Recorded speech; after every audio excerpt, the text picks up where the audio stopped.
to the September evening, the riverfront lights of Chicago flickering like a celebration I wasn't invited to. My heels struck the pavement in a rhythm that felt too sharp for the occasion. 32 years old today, senior executive with more accounts than I could juggle, and yet I carried myself home with the weight of a child who still hoped for balloons. By the time I reached my apartment in River North, my phone had remained stubbornly silent. No calls, no texts, no reminders that the day belonged to me. On the coffee table sat the cake I'd picked up that morning, single layer, white frosting, a candle standing at attention like a soldier waiting for orders. I set down my bag, stared at it for a moment, and turned away before the sting grew too sharp. Habit made me open my laptop, telling myself I'd bury the silence in another proposal draft. But one slip of the trackpad, and Facebook bloomed across the screen. The first post froze me. My brother Dane, standing poolside in Evanston, champagne glass aloft. Behind him, a banner stretched in neat blue letters. "Congratulations on your promotion." Photo after photo scrolled past our parents flanking him, cousins I hadn't seen in years, the entire Elwood clan gathered under string lights and neon reflections on the water, all of them smiling, celebrating, while my birthday passed unnoticed a few miles away. The unlit candle in my living room became heavier than any weight I'd carried from the office. I closed the laptop slowly, as though shutting a door on something too familiar, and leaned back against the cushions, knowing this erasure had not started tonight but years ago. The images from Dane's pool party stayed with me long after I shut the laptop. They weren't just tonight's betrayal. They were part of a thread woven through every stage of my life, tight enough to choke. At 11, I had worn my best dress to the family diner near the high school, waiting at a booth with a cupcake balanced on a chipped plate. My parents had promised they'd return in time from Dane's swim meet across town. I counted the minutes, candle burning low, until a waitress took pity and sang a soft, embarrassed version of Happy Birthday while other customers looked on. My family never came. When they arrived home that night, the trophy gleamed in Dane's hand, and my cupcake sat untouched in the fridge. 6 years later, on my 17th birthday, I packed an overnight bag for Grandma's house. My parents had arranged a weekend trip to Dartmouth, Dane's dream school. "It's his future, Maris," my father said, his tone final. Grandma baked me a pie and did her best to make the day feel special, but I felt the truth in every slice that I was an afterthought. Even college graduation offered no reprieve. Madison's spring air was bright, and I walked across the stage summa cum laude, certain for one fleeting moment that I might finally shine. But that evening, at the dinner meant for me, Dane stood up, clinking his glass to announce his engagement. The conversation shifted instantly, the spotlight moving as if I had never stepped on stage at all. My diploma felt weightless beside the diamond ring flashing on Jessica's hand. I learned to smile, to fade into the edges of photographs, to pretend it didn't matter. But watching the Evanston pool lights on my screen tonight, I knew the pattern wasn't accidental. It was tradition. The small cake on my table seemed to accuse me for waiting so long, its unlit candle echoing all the times my milestones had been dimmed, and I understood that tomorrow would demand something different. The morning after my birthday, I walked into Horizon PR's offices with the heaviness of the night still clinging to me, yet the world inside those glass walls spun on a different axis. Lawrence, our CEO, intercepted me before I'd even reached my desk, a folder in his hand and a rare spark of excitement in his eyes. "Maris, the quarterly numbers just came in," he said, pressing the papers toward me. 41% revenue growth on the Hanover campaign. The board is beyond pleased. I scanned the figures, my pulse quickening with each line. It was the kind of result most executives dreamed of, the sort of proof that silenced doubters. Lawrence's smile softened as he added, "You've earned this," and slipped an envelope onto my desk. Inside was the formal letter and confirmation an $82,000 performance bonus. For a moment, I couldn't move. My entire career had been spent clawing for acknowledgement, not just at home, but everywhere. Now, here it was in black and white evidence that my work mattered, that my presence created measurable impact. I thanked him, voice steadier than I felt, and carried the envelope back to my office like it was something fragile. That night, I opened a bottle of wine I'd been saving and allowed myself to taste victory, if only briefly. The city glowed outside my windows, headlights tracing lines of light across the river. My phone buzzed, and for one foolish heartbeat, I thought it might be someone finally remembering yesterday. "Mom," the screen read. I answered quickly. Hope rising despite everything. "Maris, darling," she began, her voice bright. Relief washed through me until she continued. "We're planning something for Dane and Jessica's anniversary next month, and I was hoping you could help with the catering and decorations. You're so good at those things." I gripped the stem of my glass, the words pressing into me with their casual cruelty. Not a mention of my birthday, not a question about my day, only another request to make Dane shine brighter.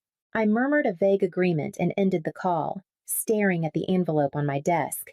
The bonus sat there like a crossroads, and I knew it wouldn't be long before my family tried to claim it as theirs. 2 days after that call, an unexpected notification appeared on my phone. A message thread blinked across the screen. The title, Elwood Family. I frowned. I'd never been invited into one of their group chats before. For a moment, I thought maybe finally they wanted to include me. Then the messages unfolded. Charles Maris should contribute at least $20,000 for Dane's anniversary. Venue and catering aren't cheap. Elaine. She just got that bonus time she supports family for once. I stared, pulse thrumming in my ears. 20,000, a quarter of what I had worked years to earn. I scrolled further. Jokes about how generous Dane had always been, how the legacy needed to be honored. And then, the final insult my name typed as Maris. 2 S's, not even corrected. It shouldn't have cut so deep, but it did. A lifetime of being overlooked condensed into a single typo. Not even my mother could be bothered to spell her daughter's name right while discussing how to siphon money from her. My hands shook as I locked the phone, setting it face down on my desk. Outside, the Chicago skyline glittered with its usual confidence, but inside I felt something shifting, hardening. For years I had swallowed these moments whole, smiling, nodding, quietly accepting the erasure. But this was different. This was written proof. Undeniable and merciless. I picked the phone back up, rereading until the words blurred. Support the family. As if I had never supported them with silence, with patience, with all the years of standing in Dane's shadow. That night, the envelope with my bonus letter lay beside me on the table, its edges sharp against the dim light. For the first time, I wasn't just hurt, I was angry. And the anger didn't feel fleeting. It felt like fuel, carrying me toward the dinner they had planned for the weekend.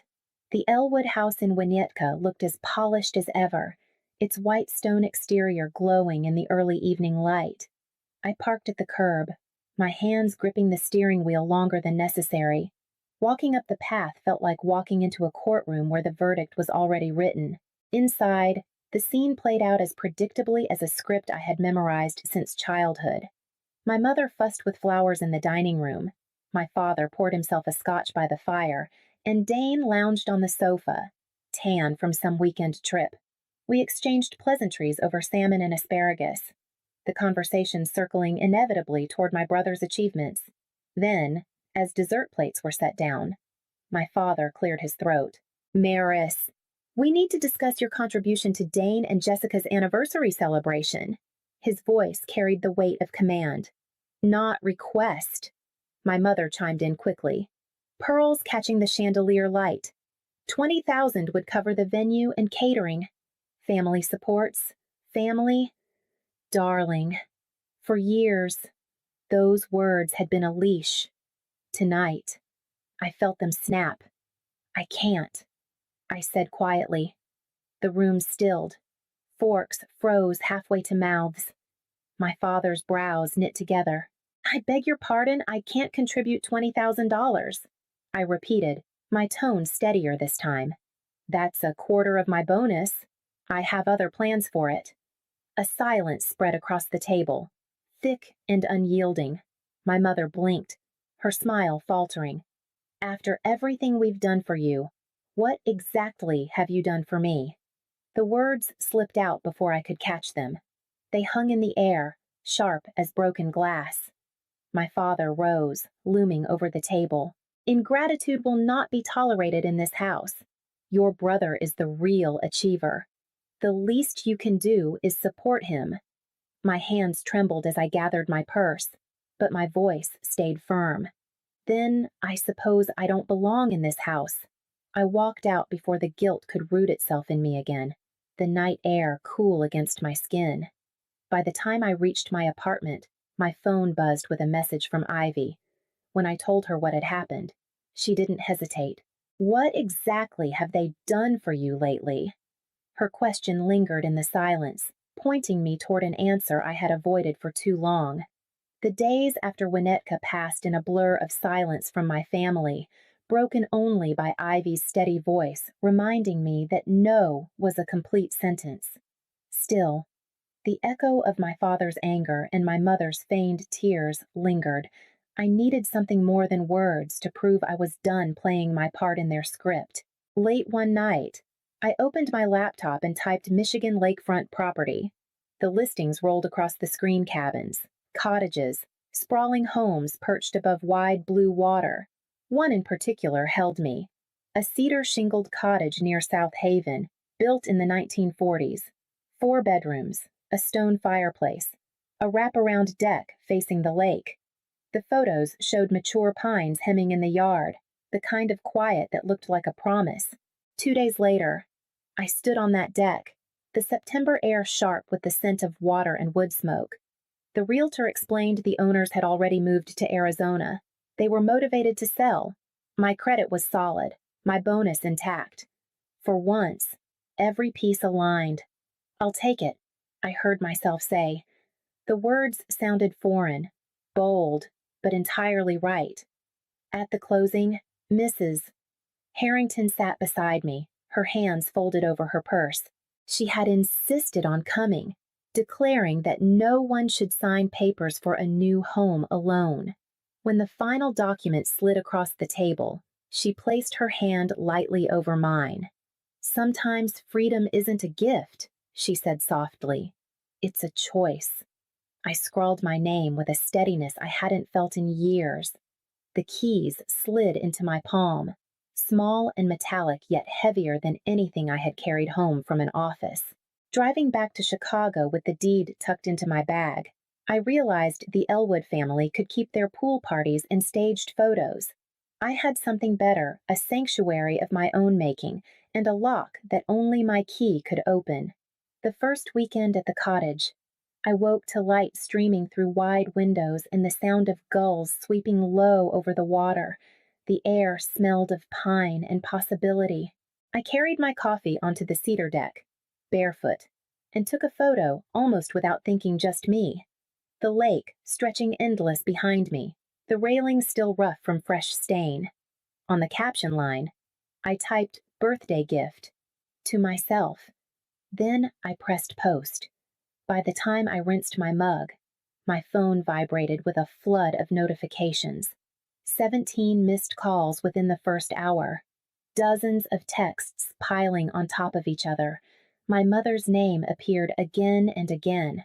How could you do this without us? You're making the family look bad. Call me immediately.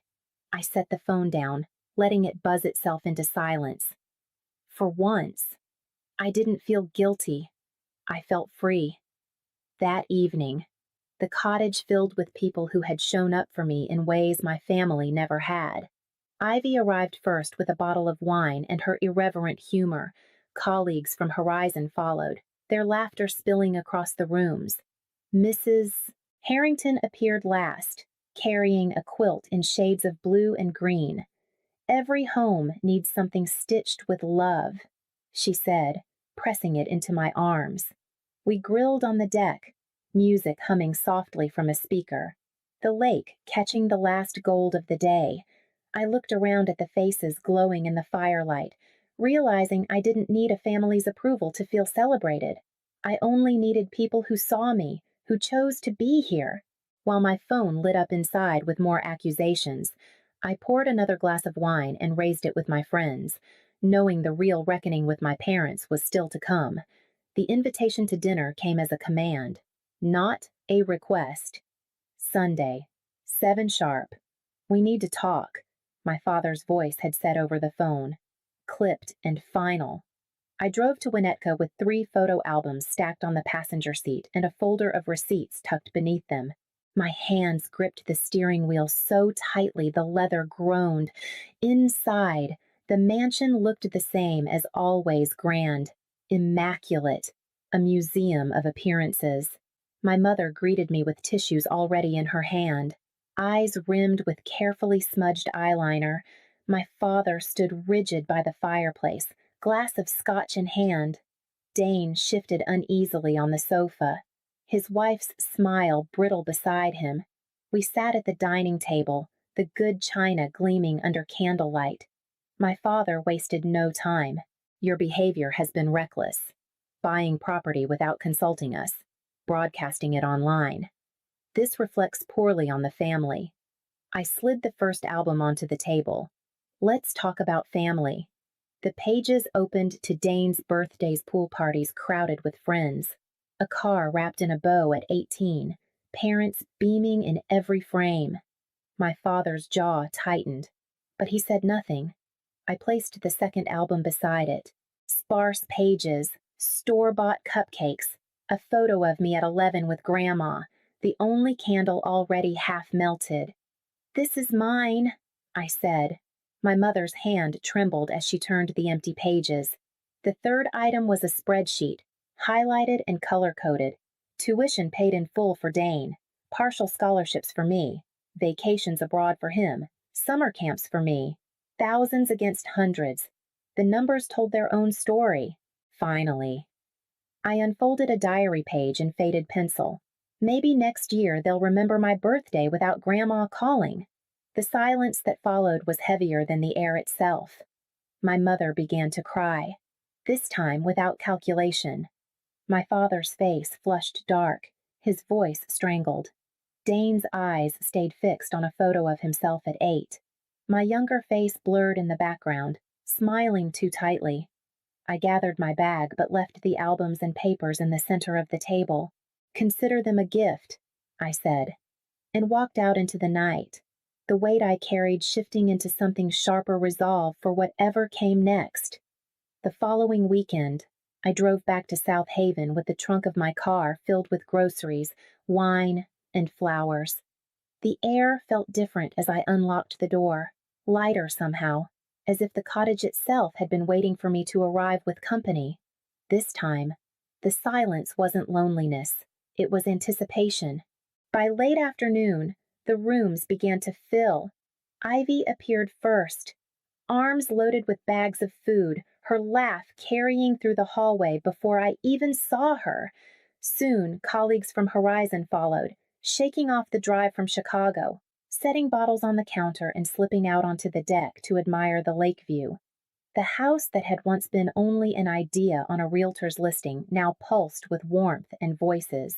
As the sun dipped low, we gathered on the deck with plates of grilled food balanced on our laps. Ivy raised her glass and grinned. To the woman who chose herself, she said, her voice steady but eyes bright with pride. The cheer that followed was louder than any toast I'd ever heard in my parents' dining room. Mrs. Harrington arrived just as twilight colored the water. She pressed a bundle into my arms, a quilt pieced together in blues and greens, stitched by hand. Every home deserves something made with love, she whispered. I blinked back tears as I unfolded it across the back of a chair, the fabric catching the last gold light of the day. For the first time in 32 years, My birthday was marked not by absence or disappointment, but by presence by people who had shown up because they wanted to, not because they were obligated. I sat back, letting their laughter wash over me, and felt a sense of belonging I had stopped believing was possible. The quilt draped across the chair behind me seemed less like a gift and more like a foundation. And I knew as I looked out at the lake that this tradition would begin here and grow only stronger. By the time my 33rd birthday arrived, the cottage no longer felt new. The walls bore framed photos from campaigns I had led, shelves sagged with books I'd promised myself time to read, and the quilt from Mrs. Harrington lay folded across the sofa like a constant reminder that love could be stitched together. I had been promoted to senior director at Horizon that spring, and tonight the house once again filled with the voices of friends who had become family. The deck buzzed with conversation, glasses clinking against the backdrop of Lake Michigan turning gold in the late light. Ivy raised a toast, calling me the best risk-taker she knew, and laughter rolled easily through the air. For once, joy didn't feel fragile, it felt earned. When a car pulled into the gravel drive, I expected another colleague arriving late. Instead, it was Dane. He stood awkwardly at the edge of the deck, a package in his hands. "I wanted to give you this," he said quietly. Inside the wrapping was a restored photograph me at 7, hair tangled, laughing on a tire swing. "Found it in Dad's boxes," he explained. "Thought you should have it." Later, after the crowd thinned, my mother appeared at the door, a small bakery box trembling in her hands. Inside was a single cupcake with one candle. "Carrot cake," she said, her voice catching. "You always liked it." It wasn't an apology, but it was something. As the sun sank and the last of my guests drifted inside, I stood on the deck with the photo in one hand and the cupcake in the other. I lifted my glass toward the horizon, no longer waiting for recognition